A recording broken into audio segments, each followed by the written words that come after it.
তো আজকে কোন এক শুভাকাঙ্ক্ষী আমাকে কমেন্টস করছেন, পিছনের রাস্তায় কাজ করলে অর্থাৎ সহবাস করলে স্বামী স্ত্রীর ক্ষতি হবে কিনা, অর্থাৎ মলদার দিয়ে সহবাস করলে স্বামী স্ত্রীর কোনো ক্ষতি হবে কিনা।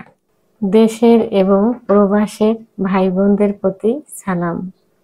আসসালামু আলাইকুম। আমি প্রভাষক ডাক্তার রিক্তা পারভিন, হোমিওপ্যাথি এবং আয়ুর্বেদিক চিকিৎসক। অনেকের প্রশ্ন থাকে বা অনেকে জানতে চায় যে অ্যানাল সেক্স করলে কি ক্ষতি হয় বা স্বামী স্ত্রীর কি ক্ষতি হয়। অনেকের একটা কৌতূহল থাকে। আর অ্যানাল সেক্সটা কেন যেন এখন অনেকেই এটা নিয়ে কথা বলে বা এর প্রতি একটা আগ্রহ থাকে। তো প্রথমেই আমি এটা দিয়ে শুরু করব যে অ্যানাল সেক্স কিন্তু ইসলামী ধর্মীয় দিক থেকে সম্পূর্ণ নিষিদ্ধ এবং কবিরা গুনাহ। কারণ আল্লাহ তাআলা যৌন মিলনের জন্য বা সহবাসের জন্য নির্দিষ্ট জায়গা দিয়েছেন। সেটা পুরুষের পুরুষাঙ্গ, মহিলাদের যৌনাঙ্গ, যার মাধ্যমে বংশ বিস্তার হয় এবং সৃষ্টির ধারা অব্যাহত রয়েছে। তো সেটা আল্লাহ তাআলার সৃষ্টি নির্দিষ্ট জায়গা। আর অ্যানাল যেটা অর্থাৎ মলদ্বার, এটা দিয়ে কি হয়, সমস্ত পেটে সমস্ত ময়লা আবর্জনা কিন্তু এই পথ দিয়ে বের হয়, অর্থাৎ যত জীবাণু সব কিন্তু এখানেই থাকে। ধন্যবাদ সুন্দর কমেন্টস করার জন্য এবং সচেতন হওয়ার জন্য। অন্তত এতটুকু সচেতন হয়েছেন যে এই মলদ্বার দিয়ে সহবাস করলে কোনো ক্ষতি হয় কিনা। আসলে মলদ্বার কি? এটা পেটের ভিতরে যত জীবাণু আছে, মল আছে, সব ওই পাশ দিয়ে বের হয়ে যায়। এখানে কিন্তু কোনো কামরসও আসে না, এখান দিয়ে সেক্স উত্তেজনা এখানে আসে না। এটা হলো বিকৃতি রুচির একটা বহিঃপ্রকাশ। আর বিকৃতি রুচির বহিঃপ্রকাশ হিসাবেই তারা এই কাজটা করতে চায়। যারা অ্যানাল সেক্স করে, যে স্বামী স্ত্রী বা যে মহিলা পুরুষ অ্যানাল সেক্স করে, তাদের চেহারার ভিতর কিন্তু কোনো লাবণ্যতা থাকে না, ইনোসেন্ট কোনো ভাব কিন্তু চেহারার মধ্যে থাকে না। একটা বিকৃতি রুচি দেখলেই তাদের বোঝা যায় যে এরা অ্যানাল সেক্সে আসক্ত। তো এই জন্য, কারণ মানে ইসলামের মানে কোনো কিছু এর মধ্যে থাকে না, অর্থাৎ সেই সৌন্দর্যটা এর ভিতর ফুটে ওঠে না। তো এটা কি কারা করে?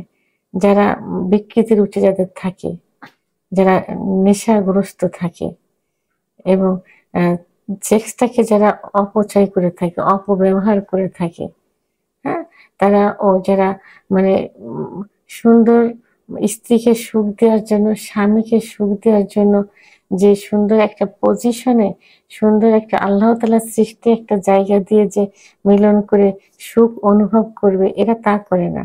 এদের কি হয়, এরা মানে যে কোনো জায়গা দিয়ে বীর্যপাত ঘটাতে পারলেই মনে হয় যে এরা যৌনটাকে ভোগ করতে পারছে। এইটা তো অ্যানাল সেক্স করলে কি হয়?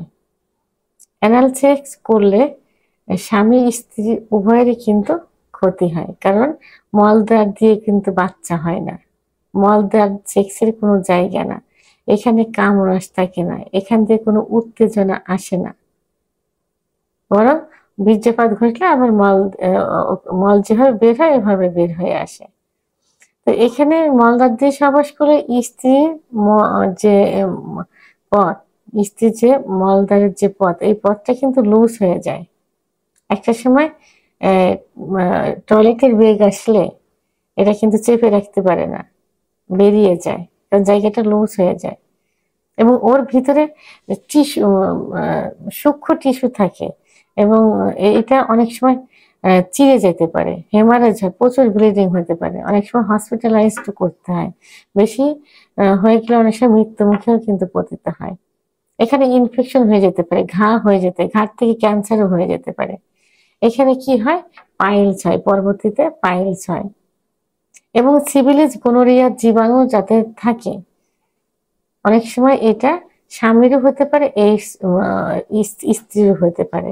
এইডস এর মতো মরণঘাত ব্যাধিও কিন্তু হয়ে যায় অর্থাৎ পাইল অ্যানাল সেক্স করলে, অর্থাৎ পিছন দিয়ে সহবাস করলে, যেটা জানতে চেয়েছেন আমার শুভাকাঙ্ক্ষী। অনেকেই অ্যানাল বোঝে না, এই জন্য পিছন দিয়ে অর্থাৎ মলদ্বার দিয়ে সহবাস করলে এই ক্ষতিগুলো হয়। সবচেয়ে বড় কথা হলো যে আল্লাহ দেওয়া যে নির্দিষ্ট একটা জায়গা, সেটা রেখে আমরা কেন, যে পথ দিয়ে আল্লাহ তৈরি করেছেন যে পেটের সমস্ত জীবাণু মল ওই পথ দিয়ে বের হবে, একটা খারাপ একটা নিকৃষ্ট একটা জায়গা, আমরা কেন সেই জায়গা দিয়ে এটা করতে যাব? এই জন্য অ্যানাল সেক্স করা যাবে না। অ্যানাল সেক্স স্বামী স্ত্রী উভয়েরই ক্ষতি হয়। এখনকার অনেক সময় স্বামীরা বলে যে তাদের স্ত্রীরাই অ্যানাল সেক্স করতে চায়। অনেক মহিলারাও কিন্তু এখন অ্যানাল সেক্সে আসক্ত।